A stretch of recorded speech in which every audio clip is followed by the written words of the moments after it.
The Journey Down first came through my radar years ago when seeking out modern adventure games that weren't just trying to be nostalgia grabs or rehashes from the past. Though rooted in the genre's traditions, the first 2 chapters exemplified a tremendous amount of promise and originality that separated it from its contemporaries. I fell in love with its self-proclaimed Afro-Caribbean vibe, mood-setting soundtrack, lovable characters, and its ambitious overarching storyline. Now 5 years after the release of its first chapter, The Journey Down Chapter 3 is here, and it delivers a satisfying conclusion to an already great modern adventure game saga.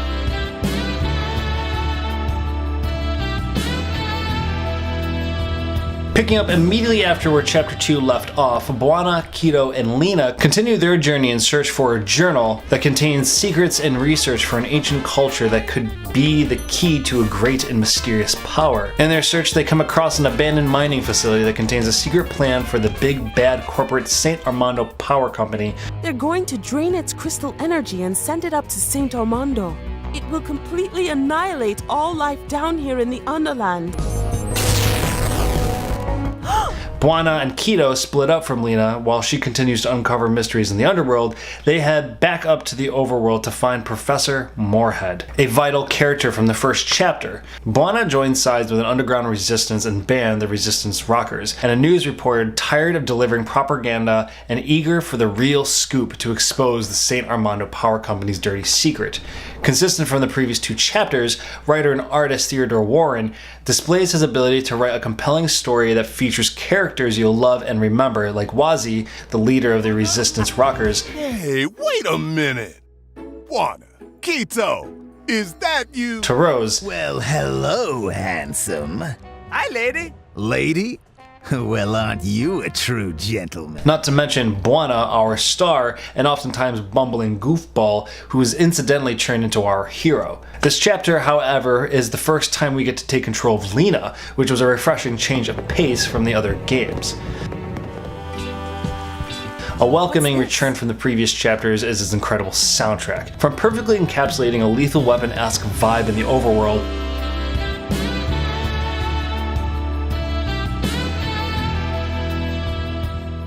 to its pirate-esque jig in the underworld. And just as varying as its musical arrangement are its environments. From the tropical underworld shifting into congested urban overworld, the environments are well varied and have character all of their own.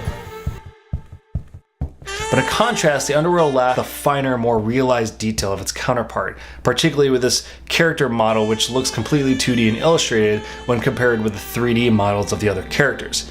The production of the cutscenes and soundtrack are so high and polished that seeing these moments felt kind of uncharacteristic with the rest of the game. Looks like the diversion's working!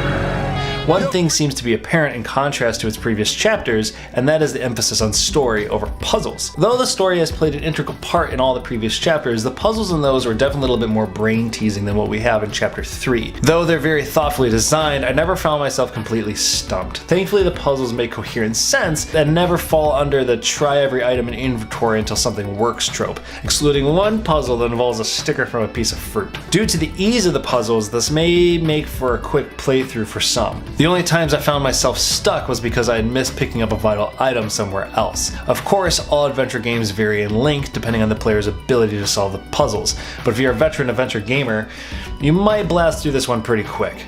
It's a refreshing relief to have a modern adventure game saga not only have a conclusion, but one that feels cohesive and satisfying, especially in a time where most adventure games are done episodically, many of which aren't even yet complete, or cop out for a more cryptic and up for your interpretation style ending. Paired with top-notch voice acting, polished and highly cinematic cutscenes, The Journey Down Chapter 3 is a thoroughly well-crafted conclusion to a very fun and surprising saga. It's impossible to recommend one chapter without recommending them all, since each is vital in the continuation of the last, so I don't recommend jumping into the series here. Those looking for a modern adventure game classic that's reminiscent of traditional storytelling while still maintaining an identity separate from its inspirations look no further. The Journey Down saga is great. Sky Goblin has proved themselves exceptional storytellers and world builders with this series. I'm nothing but eager to see what they do next, and possibly even with a bigger budget. So there you have it, The journey down chapter 3 brings this saga to a close, and I cannot recommend it enough. I also have 2 Steam code things to give away for chapter 3. However, I want to give them to someone whom, you know, might actually consider playing this game. So in order to do this, in order to redeem them, head over to my Twitter at Kurt_Indovina, direct message me, and tell me what your favorite adventure game is and why in 48 words exactly. If you don't follow those things, then you are not eligible for a Steam key. Anyways, thank you so much for watching. That's all I got.